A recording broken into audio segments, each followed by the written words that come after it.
Je les regardais tous les deux. T'es toujours passé au travers. Oui, c'est vrai, elle a raison. Pourquoi je suis toujours passé au travers?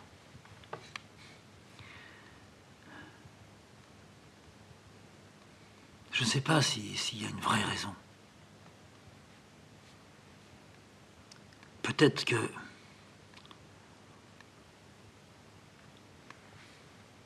Peut-être qu'il y a moins d'innocence chez moi que chez Cécile. C'est-à-dire, il y a une fraîcheur féminine chez Cécile, mais une innocence déjà très brûlée quand elle naît. Moi, je crois à ça.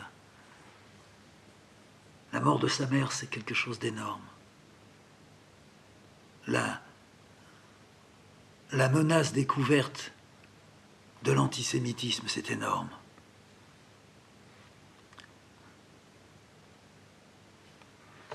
Je ne sais pas. Être un ouvrier, un fils d'ouvrier, même au chômage, dans la merde, une mère tuberculeuse, un père alcoolique, tout ça, ce n'est pas... Ce n'est pas rapprochable. Oui, elle a raison, j'ai toujours eu de la chance. Alors je lui dis, c'est vrai, j'ai toujours eu de la chance.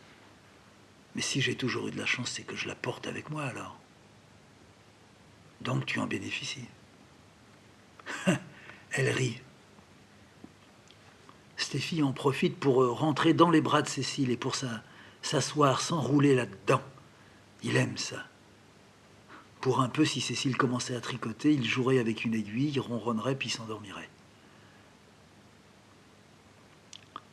Cécile relève la tête, elle me dit... Je te l'ai dit plusieurs fois, tu sais. Si je ne t'avais pas rencontré, je crois que j'aurais pas pu vivre. Oh oui, je peux, moi, t'en dire vraiment autant. Non. Tu peux dire la même chose, mais pas comme moi je te le dis.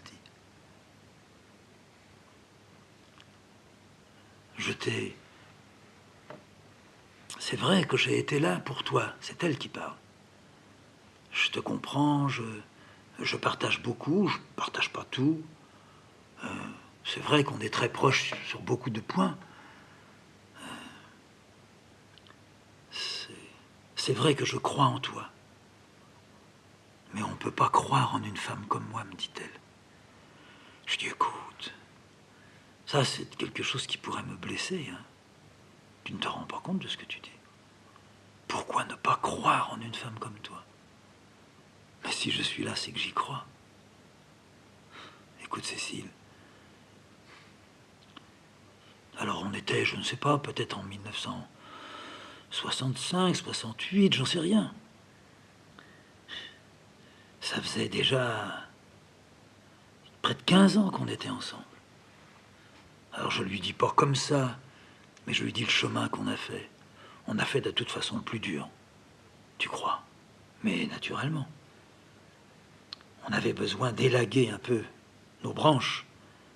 Oh ben moi j'ai rien élagué, dit-elle. Je lui dis ça, que toi tu n'aies rien élagué, ça tu repasseras. Non, mais ce que je crois, c'est que on n'a pas fini. Et notre vie se passera et on n'aura jamais fini de le faire. On est artiste, Cécile. Tu as, toi, une chose en plus que moi. Et c'est comme ça. Tu aurais peut-être pu t'en passer, enfin je ne sais pas comment dire. Mais ce que tu as en plus, c'est effectivement...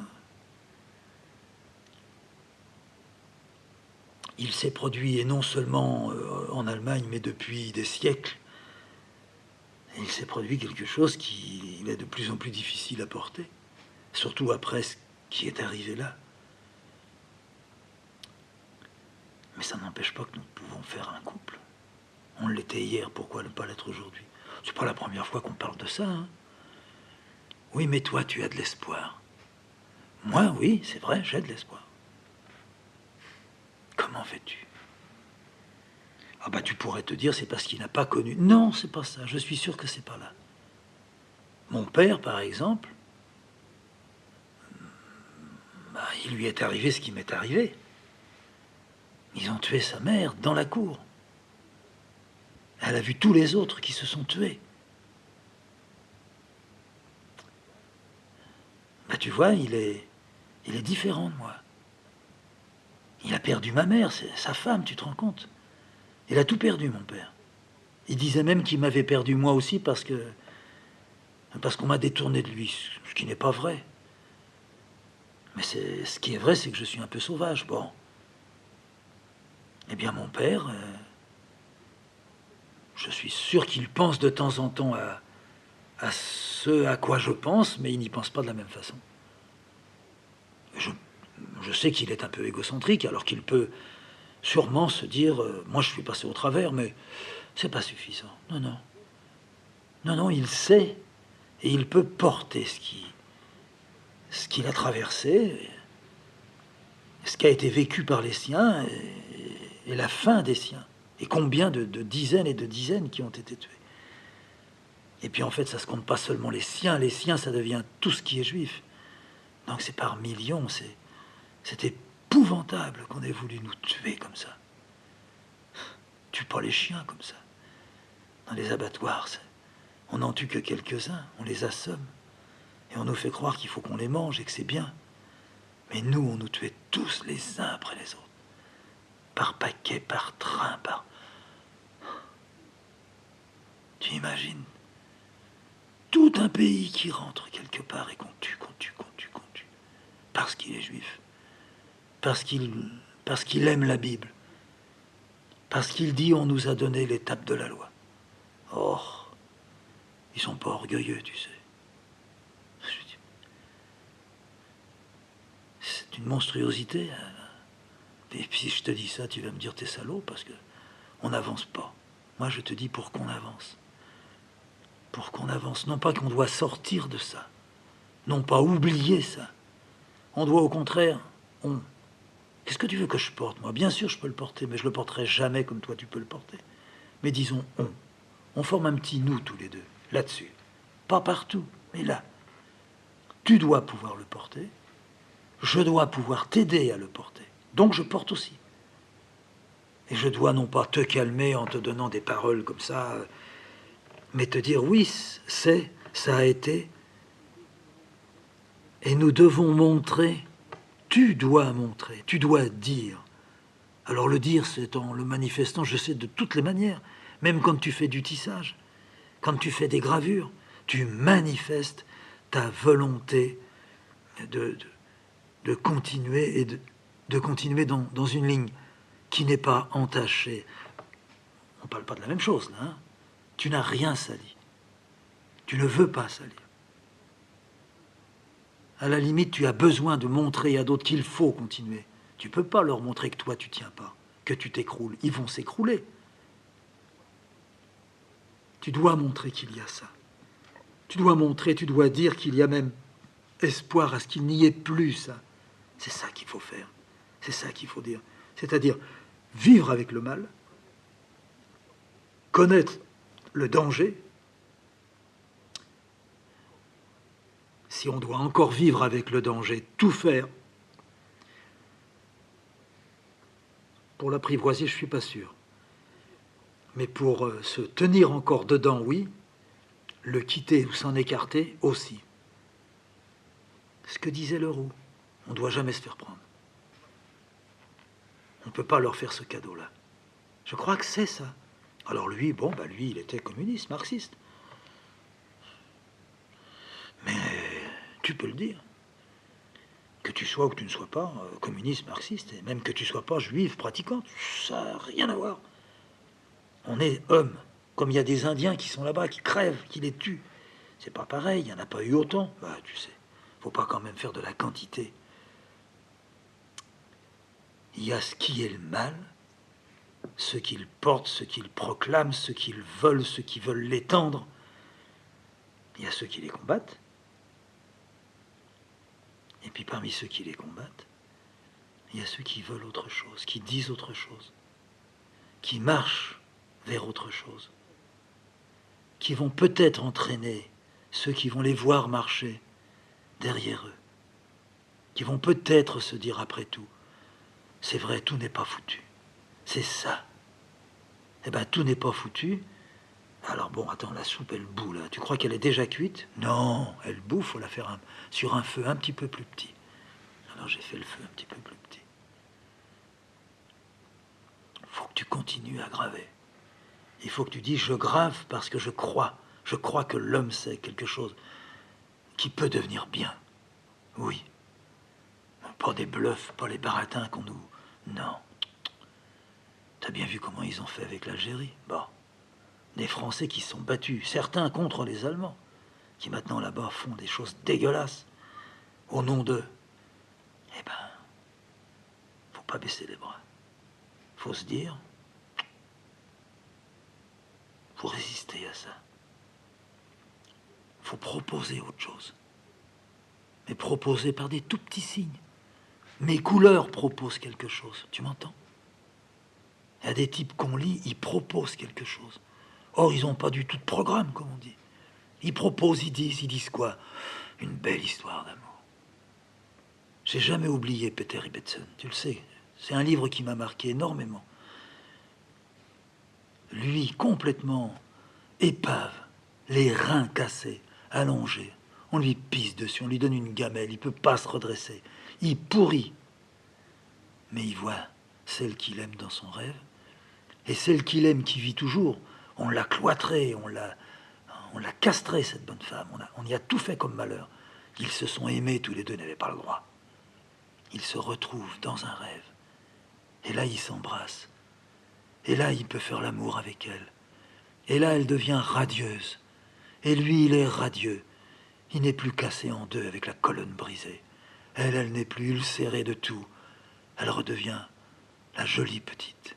Et lui, le beau garçon qu'il était. Alors le rêve, bien sûr, il s'arrête quand il se réveille. Alors peut-être que quand il est réveillé, c'est là qu'elle rêve. C'est là qu'est-ce qui est faux. Le vrai, c'est ce qu'il a vécu avant, dans son rêve. Moi, quand j'ai vu ce film, je l'ai vu, j'étais pas avec toi. J'étais seul, j'étais venu à Paris, j'habitais encore à Marseille. J'étais venu chercher des livres. C'était le moment où je voyais encore Zerbide. Ouais. J'allais rôder là-bas dans le quartier. J'apercevais Vols à la Martiniquaise, tu vois. Ouais. Je descendais la rue de Seine, je regardais un petit peu les galeries à droite, à gauche. Je n'osais pas rentrer. Puis j'avais vu Peter Ibbetson. Puis en bas, ils avaient mis le slogan « André Breton a dit ». André Breton a dit « Je rentre ». Je ne savais pas qu'André Breton avait dit quoi que ce soit là-dessus. J'avais jamais entendu parler de ce film. Je découvre qu'il y a un auteur. Ah, Peter Ibbetson, c'était Dumaurier qui l'avait fait. Robert Dumaurier, je crois. Un Anglais. Je m'assieds, je coule littéralement. Je suis resté 2 séances. J'ai loupé mon train. Ah, j'aurais pu tout louper. Je suis ressorti de là à minuit le soir. Je suis allé dormir à la gare de Lyon dans la salle d'attente. Il y avait un train de très bonne heure le matin qui descendait, qui faisait la poste. 4 heures peut-être. Je l'ai pris. Et j'ai revu le film 1 fois, 2 fois, 3 fois dans ma tête. J'étais sûr que j'étais un peu sauvé en ayant vu ce film. Ah, tu vois? L'auteur, il savait pas ça. Après, il a bien vu qu'il avait fait quelque chose qui tenait le coup, mais il savait pas sur le moment qu'il avait fait une chose pareille. C'est merveilleux de m'avoir aidé. Puis il en avait aussi soutenu combien comme ça. Eh ben, nous deux, Cécile, nous deux, avec notre petit Stéphie, là. Mais le petit Stéphie, lui, il sait pas. Il sait rien. Hein, mon petit chou? Alors Stéphie me regardait avec ses bons gros yeux dorés. Il avait les yeux presque jaunes. Il frottait son museau contre mon museau. Ah, tu frottes le papy, hein? Donne une petite patte, fais voir. Oh, les jolies petites pattes qu'il a. Cécile, elle me dit, tous les deux, vous êtes merveilleux. Ah non, c'est pas tous les deux, c'est tous les 3. On pourrait même dire tous les 4, parce qu'il y a Pompon d'Or, lui, il est toujours en train de galvauder, mais on est 4 ici. On est merveilleux. On a une chance merveilleuse.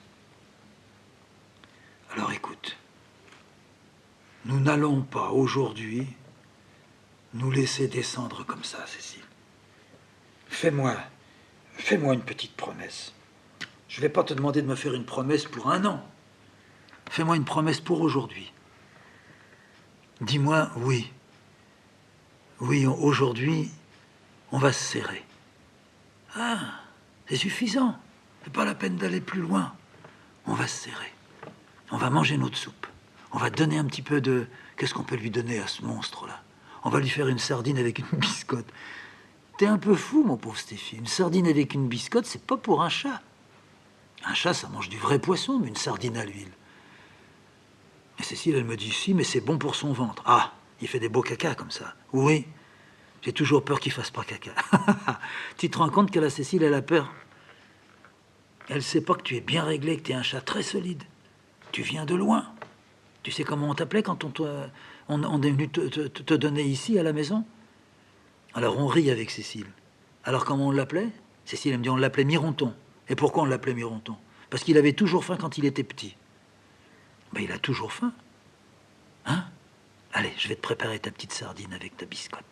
J'écrase la sardine avec la biscotte, je mets une petite goutte d'huile dessus. Pendant que je fais la préparation, il bave.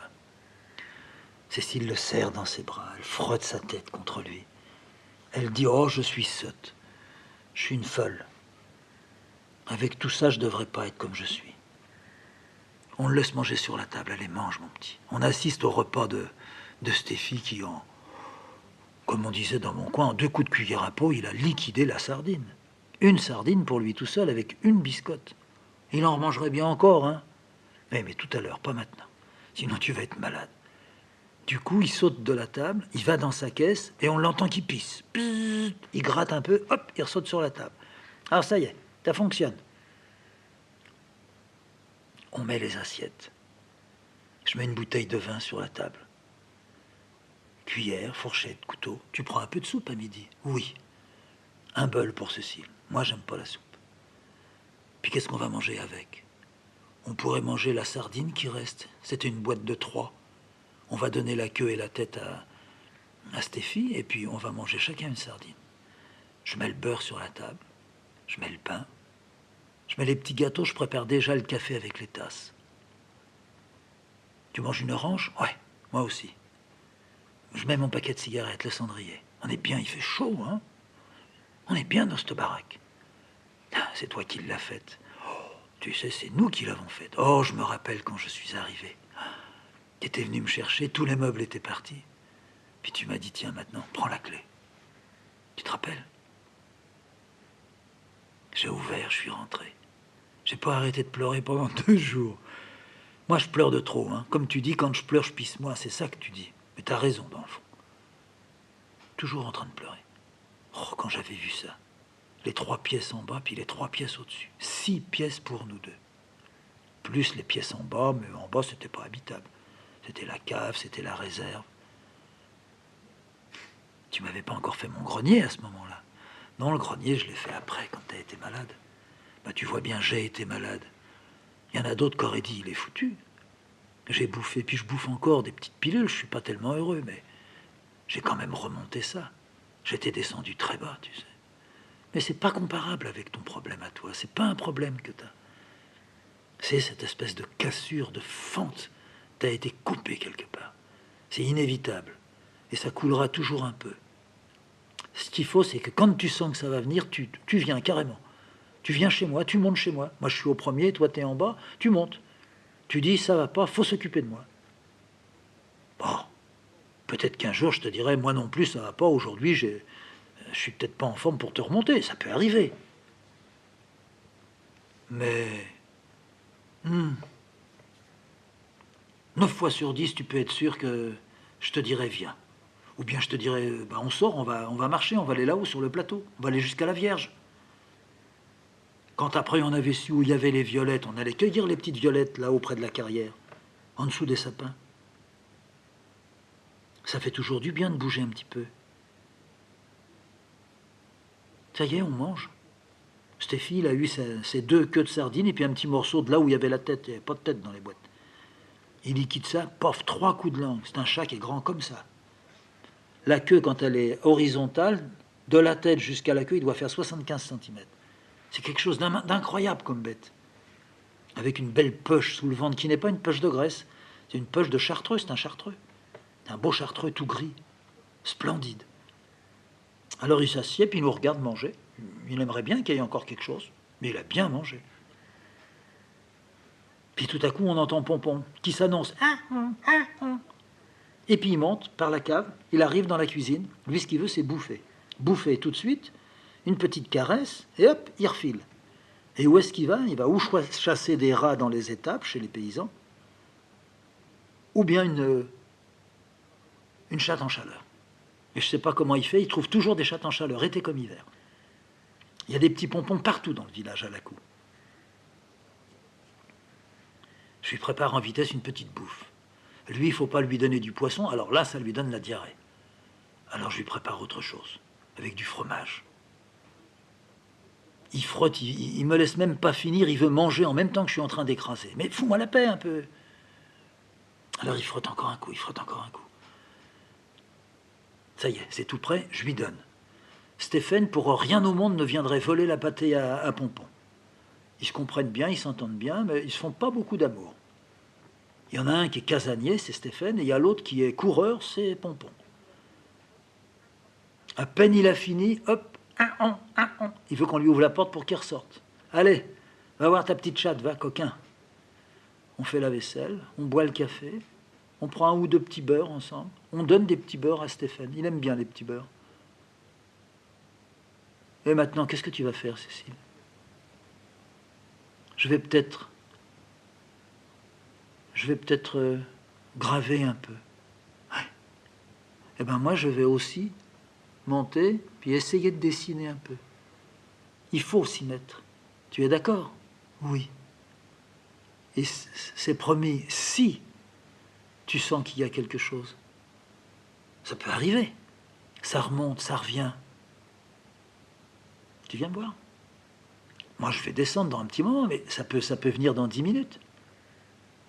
Tu viens me voir, tu montes là-haut. Cécile ne montera pas, c'est sûr. Mais Cécile n'aura pas à nouveau une chute. De ça aussi, je suis certain.